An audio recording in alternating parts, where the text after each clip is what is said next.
No futebol existe uma máxima que diz o seguinte: em time que está ganhando não se mexe. Mas no caso específico do Santos, que no próximo domingo enfrenta o Red Bull Bragantino em Bragança às 6h30 da tarde, ou para alguns 6h30 da noite, será que isso se aplica?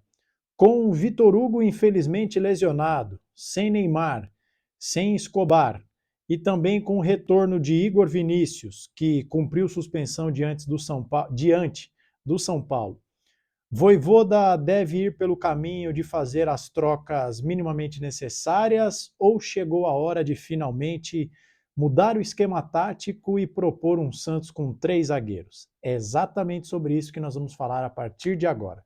Bem-vindos a mais um vídeo aqui do canal Filho de Peixe, muito prazer, eu sou André Siqueira e nesta quinta-feira vamos começar a projetar o jogo de domingo do Santos contra o Red Bull Bragantino. Peço para que se inscreva se for novo por aqui, muito prazer, seja bem-vindo. Faltam acho que 84 por aí inscritos para chegarmos a 13 mil. Estou batalhando por essa marca, peço para que você me ajude, então se você for novo por aqui, te dou as boas-vindas e peço a sua inscrição. Comente, compartilhe, deixe a sua opinião, escalhe o seu Santos considerado ideal, hype este vídeo e te convido também a se tornar membro do nosso canal. André, que benefícios eu tenho de te apoiar? Acesso antecipados aos vídeos, grupo de WhatsApp, tem o Fala Torcedor, você pode gravar um vídeo comentando o jogo do Santos para a gente exibir nas nossas lives, temos as figurinhas do nosso canal, entre outras questões, tá bom?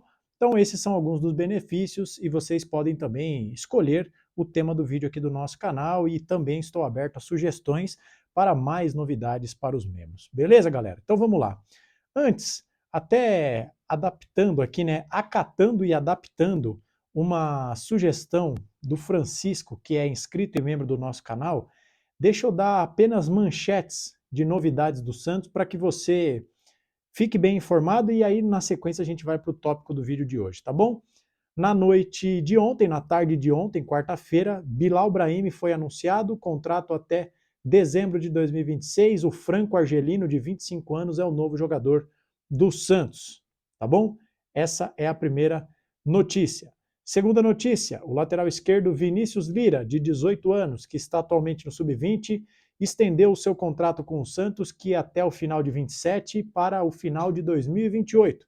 Valorização salarial, um acréscimo um pouquinho relevante na multa rescisória do jogador, ele que é uma grande promessa que o Santos tem na lateral esquerda da base e está pedindo passagem também no profissional. Beleza? E essas são as manchetes que eu queria trazer aqui para vocês. Bora falar então do Santos, que se prepara para o jogo de domingo contra o Red Bull Bragantino. Vamos lá. Primeira coisa que você precisa saber é a seguinte: o Neymar segue fora, deve desfalcar o Santos por pelo menos os próximos 4 jogos. O Escobar está suspenso e não joga. O Igor Vinícius cumpriu suspensão diante do São Paulo, está de volta, zerado em cartões. Nós também temos o Gabriel Bontempo seguindo fora, ele que teve uma lesão na região do músculo adutor da coxa, ainda não estará à disposição. E o nosso grande Bilal Brahimi foi anunciado, como eu disse há pouco, teve o seu visto de trabalho para poder trabalhar aqui no Brasil liberado pela burocracia, Ministério da Justiça, Ministério das Relações Exteriores, só falta o nome no BID, mas ele treinou ontem, quarta-feira, sem restrições, com todo o grupo e deve ser relacionado. Além deles, o milagre, William Arão está de volta, ontem treinou pelo segundo dia consecutivo e agora ficamos pela expectativa do William Arão poder ser relacionado. Acho que não sai jogando. Então, quais são as lacunas que o Santos tem no time titular? Nós temos a lateral esquerda, com a suspensão do Escobar, e o lado direito do meio de campo, que nas últimas partidas tem sido formado por um tripé de volantes, o João Schmidt mais centralizado, o Zé Rafael mais à esquerda e mais à direita o infelizmente lesionado Vitor Hugo, que saiu no começo do clássico contra o São Paulo, fez exames de imagem e teve uma lesão na região do músculo adutor. Essas são as duas lacunas, já que uma por suspensão, uma por questão médica. A pergunta que eu quero responder a partir de agora é: troca 6 por meia dúzia ou é hora de mudar o esquema? Bom, diante do São Paulo, deixa eu só tomar um golinho aqui do meu café para dar aquele grau nessa tarde de quinta-feira e também porque tá frio e o cafezinho cai bem. No jogo contra o São Paulo, o nosso querido Barreal entrou no lugar do Vitor Hugo. E devo dizer que não gostei do jogo do Barreal, tá? Primeiro porque eu acho que ele rende mais se jogar do lado esquerdo do campo, mas essa é uma questão lateral. E segundo porque eu diria que o Barreal não aproveitou a oportunidade que teve, ele que ficou alguns jogos aí sumido do time titular. Mas essa é uma possibilidade grande, já que se o Vojvoda achasse que o Barreal não tem condições de substituir o Vitor Hugo, ele poderia ter colocado outro jogador em campo, o Rincon, o Ian, qualquer outro jogador. Então eu vejo essa como uma possibilidade principal. Uma troca simples de jogador, com perfis parecidos. Porque, para quem não sabe, o Barreal, assim como o Vitor Hugo, é canhoto. Então seria um terceiro homem de meio de campo jogando pelo lado direito com a perna esquerda. E aí, no lugar do Escobar, me parece óbvio que o Santos tenha o Souza no lugar do Escobar. Então nós poderíamos ter um Santos com Brazão, Mike, Adonis, Luan, Souza, Schmidt, Zé, Barreal, Roleiser, Guilherme e Lautaro. Essa eu acho que é a escalação mais provável. Mas eu, André, queria aqui propor outras coisas para vocês. Eu queria propor, primeiro, que o Santos fosse para o esquema de 3 zagueiros. Porque eu acho que este é o momento. É a famosa janela de oportunidade que o Vojvoda tem para colocar um esquema que ele utilizou bastante no Fortaleza. E aí seria como unir o útil ao agradável, porque eu acho que seria bom o Santos ter o esquema de 3 zagueiros, apesar de eu reconhecer que esse esquema que o Vojvoda montou contra o Galo e contra o São Paulo parece estar dando certo, parece que o time está entrando nos trilhos, mas como eu não me senti, não gostei, né? Não fiquei satisfeito com a partida do Barreal, eu acho que o Santos poderia partir para o 5-3-2, aproveitando essa baixa do Vitor Hugo para promover a entrada seja do Alexis Duarte, para nós vermos, seja do João Basso, que está no elenco há mais tempo e pode ter mostrado mais coisa para o Vojvoda. E aí o Santos partiria para uma linha de 3 com Alexis, Adonis e Luan, ou o João Basso, ou o Zé Ivaldo, menos o Luizão, por favor, eu acho que o Luizão está no fim da fila. Nas alas, o Souza e o Mike, ou o Igor Vinícius, vou voltar nesse ponto já já. Volantes alinhados, João Schmidt ao lado do Zé, com o Roleiser à frente deles, como o nosso 10, o nosso maestro.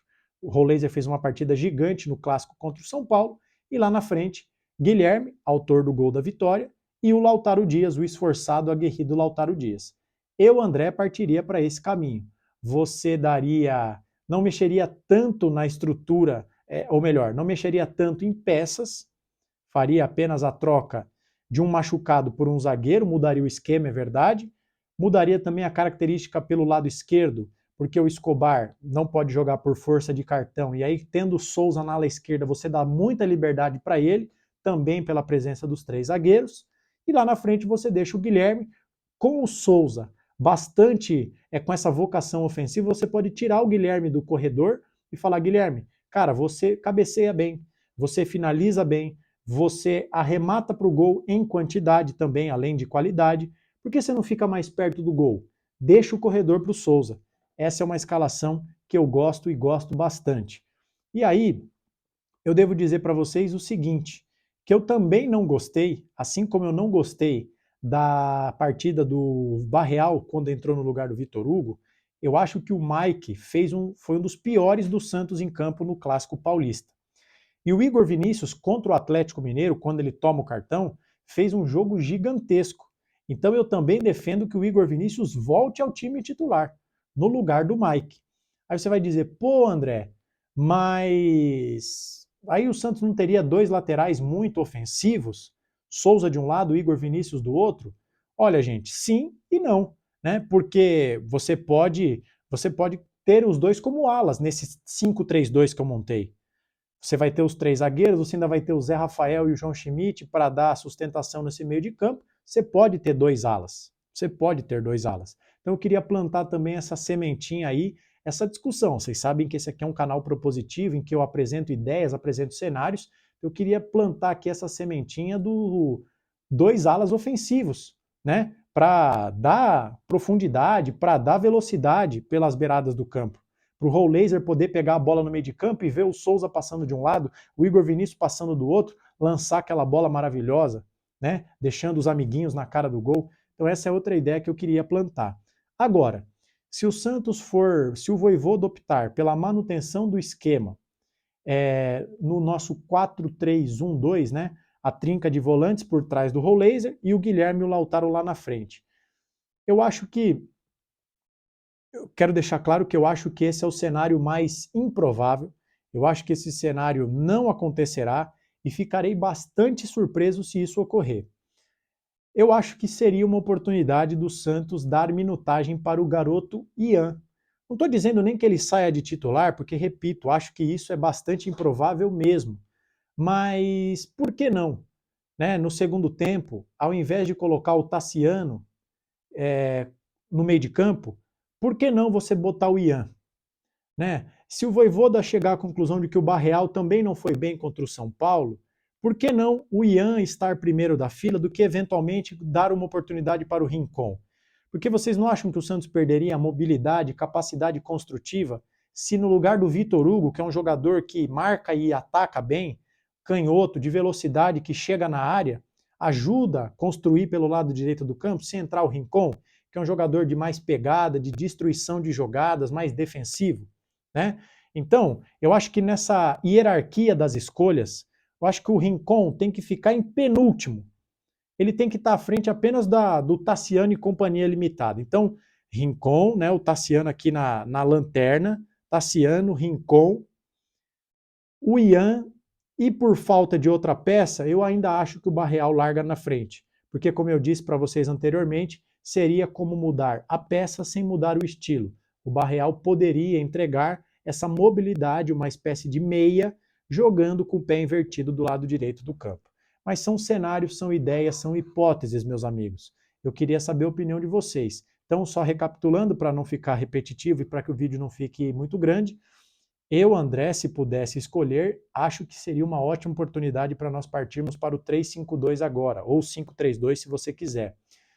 Então essa seria a minha escalação número 1. A número 2 seria a minutagem para o Ian, empatado, no critério de desempate com o Barreal pelo lado direito do meio de campo. Essa seria a minha escalação. E a sua, qual seria? Deixe aqui embaixo nos comentários. Se você for novo por aqui, não esqueça de se inscrever, ativar o sininho, compartilhar esse vídeo e hypar o nosso conteúdo também, beleza? A gente se encontra a qualquer momento com qualquer novidade, mas por enquanto é só. Ótima quinta-feira, se cuide, fique com Deus, um abraço e até mais.